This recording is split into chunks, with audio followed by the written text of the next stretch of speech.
So, Marco Cherese. That was where we were going next. Before we get into exactly what he did, who was he? Okay, so Marco Cherese was a military officer based in the town of Varginha. And military police, I say military police officer because the police and the fire department in Brazil are connected to the military. So if you're in the fire department, you're part of the military. Really? So it's like a military police, I guess they call military police. So if you're in the police department, you're part of the military. It's all connected, you know? And he'd grown up in Varginha along with his buddy Eric Lopes, who's also military police in Varginha. Get to him. Okay. So Cherese is the one guy, like I mentioned, you had at roughly like 6 degrees of real separation with this across the different witnesses. It was somewhere in that neighborhood. But Cherese is the one guy who you had to interview his family because he dead. died in 1996, Yes. right after this. So Yes. let's get into what happened. He was part of the military, and then this day happened. So this is one of the sadder aspects of this story, and I don't think it was anything like evil or anything like that. But reportedly what happened was you had the girls January 20th, 3 o'clock, 1996 in the afternoon, and you saw where they came in contact, according to them, with an unknown creature that you showed earlier in the podcast. Yes. Okay? Yeah. So I flew the drone over every area, any place of interest, any witness. I would always fly the drone over the top so you can get a perspective from the air of like where these events happened. And for the first time, we put together, and I've talked to this about with the Brazilian researchers that I worked with, nobody realized the proximity between military blockades, girls encounter, Marco Cherese, military police officer, who's driving around with Eric Lopes about 5 to 5:30 on the same day, 2.5 hours after the girls saw what they saw-ish. And apparently, Eric Lopes was on duty. His really good buddy, Marco Cherese, was not on duty. Eric Lopes had a special mission of being on the lookout for something incredibly unusual. He was not told there's an alien on the loose or anything like that. Be on the lookout for something unusual. And it's a special operation. Excuse me while I have a sip of this coffee.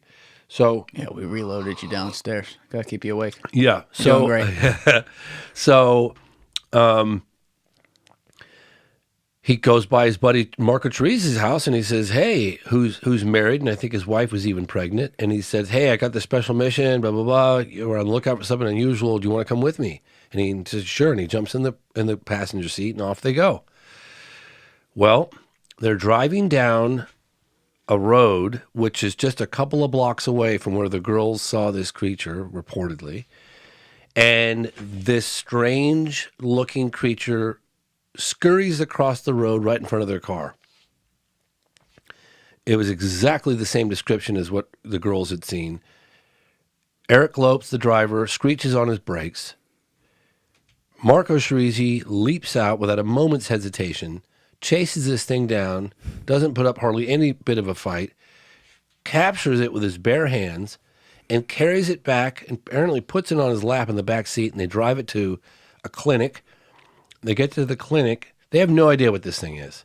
They get to a clinic, and it smells, and it's oily and brown skin, and apparently the doctor at the clinic was like, "Well, I don't know what the hell that thing is. Get it out of here. I want nothing to do with any of this." So they ended up at a regional hospital, and then ultimately at Humanitas Hospital.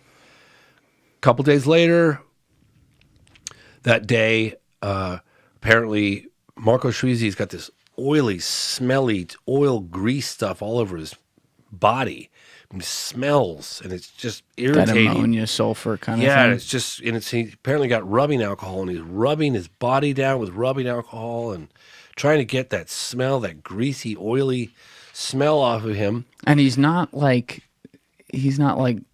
apoplectic or not apoplectic. He's not like in total shock that he just picked up a fucking alien. Who knows, man? Who knows Well, I mean, Well, we I've got can't ask limited. him. Yeah, we got limited information from his sister and fellow researchers. But we're getting back to he, after a couple of weeks, starts having immune system issues.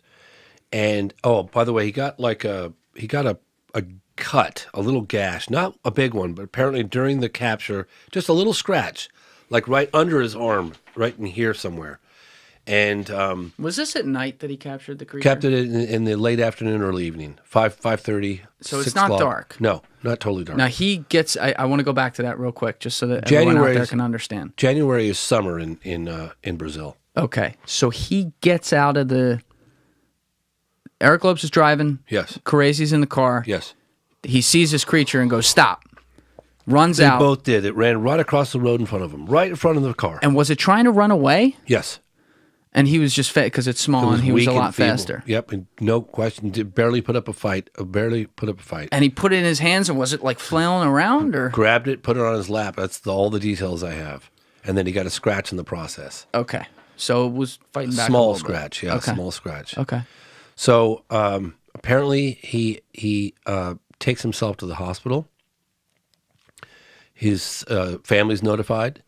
His mother and his sister. His sister goes in, Marta Tavares, Tavares, Marta Tavares, and meanwhile, these stories are exploding. What the girls saw, there's information getting out about the crash of the cigar-shaped UFO. I mean, it's spreading like wildfire across Brazil, across different parts of the world.